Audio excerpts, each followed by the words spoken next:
ಹೋರಾಡಿ ಹೋರಾಡಿ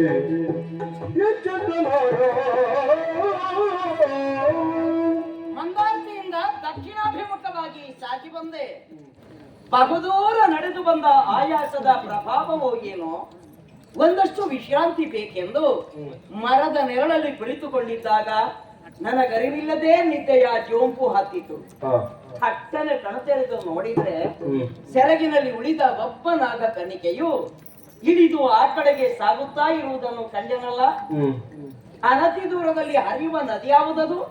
ಸೀತಾ ನದಿ. ಪವಿತ್ರವಾದ ಸೀತಾ ನದಿ ಅಲ್ಲವೇ? ಆಹಾ, ಜುಳು ಜುಳು ನಿನಾದದಿಂದ ಸಾಗರನ ತೋಳ್ತಕ್ಕೆ ನೆಂದು ಸೇರುವೆನೋ ಎನ್ನುವ ತವಕದಲ್ಲಿ ಧಾವಂತ ಹೆಜ್ಜೆ ನೀಡುವಂತೆ ಭಾಸವಾಗುತ್ತಿದೆ ಆಕೆಯ ಹರಿಯುವಿಕೆ. ನದಿಯ ನೀರಿಗಿಳಿದ ನಾಗಕನ್ನಿಕೆ ಸೆಳವಿಗೆ ಸಿಕ್ಕಿ ಮತ್ತೆತ್ತಲು ಹೋಗಬಹುದೆಂದು ನೆಟ್ಟ ನೋಟವನ್ನು ಅವಳೆಡೆಗೆ ಬೀರಿದ್ರೆ ಬೇರೆಲ್ಲೂ ಹೋಗದೆ ಆಚೆಯ ದಡವನ್ನು ಸೇರಿದಳು. ಇರುವುದಕ್ಕೊಂದು ಹುತ್ತವನ್ನು ಆಯ್ಕೆ ಮಾಡಿಕೊಂಡಳು. ನೀಲರತಿ ಎಂಬಾಕೆ ಅಲ್ಲಿ ನೆಲೆಯಾಗುವವಳೆನ್ನುವುದು ಸ್ಪಷ್ಟವಾಯಿತು. ಆದರೆ ಸ್ಥಳಕ್ಕೆ ಹೆಸರಿಡೋಣ ಅಂತ ಹೇಳಿದ್ರೆ ಇಲ್ಲಿ ಸ್ಥಳ ಎರಡಾಯ್ತಲ್ವೇ?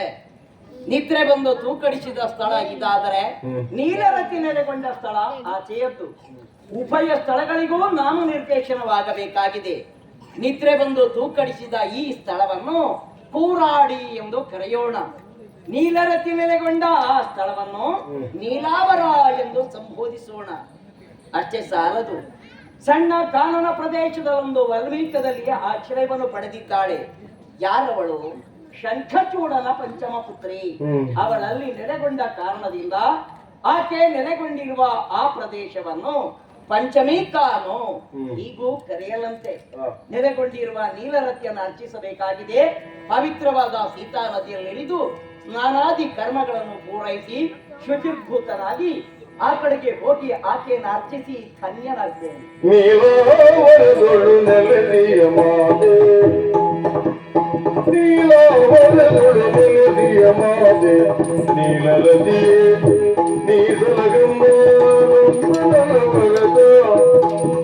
ಜಯ ಜಯ ನೀಲರತಿ.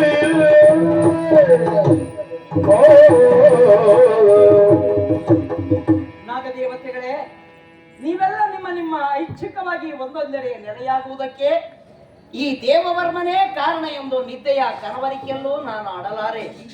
ನೀವೆಲ್ಲರೂ ನನ್ನನ್ನು ನೆಪವಾಗಿ ಬಳಸಿಕೊಂಡಿದ್ದೀರಿ ಎಂದೇ ತಿಳಿದುಕೊಂಡಿದ್ದೇನೆ. ಬದುಕಿನಲ್ಲಿ ಎಂತಹ ಕಷ್ಟದ ದಿನಗಳ ಎದುರಾಗಲಿ ಸ್ವಾರ್ಥಿಯಾಗಿ ಯಾಚಿಸುವವ ಖಂಡಿತ ಅಲ್ಲವೇ ಅಲ್ಲ. ನೀವೆಲ್ಲರೂ ಸಹ ಸದಾಕಾಲ ಲೋಕಕ್ಕೆ ಒಳಿತನ್ನೇ ಉಂಟು ಮಾಡುವ ಕಾರಣೇಕ ದೇವತೆಗಳಾಗಿ ಕಂಗೊಳಿಸಬೇಕೆಂದು ಈ ಕಾಲದಲ್ಲೂ ನನ್ನ ಹೃದಯ ಭಿನ್ನಹವಿದೆ. ತಾಯಿ ನೀಲರತಿ ನಮೋ ನಮಃ.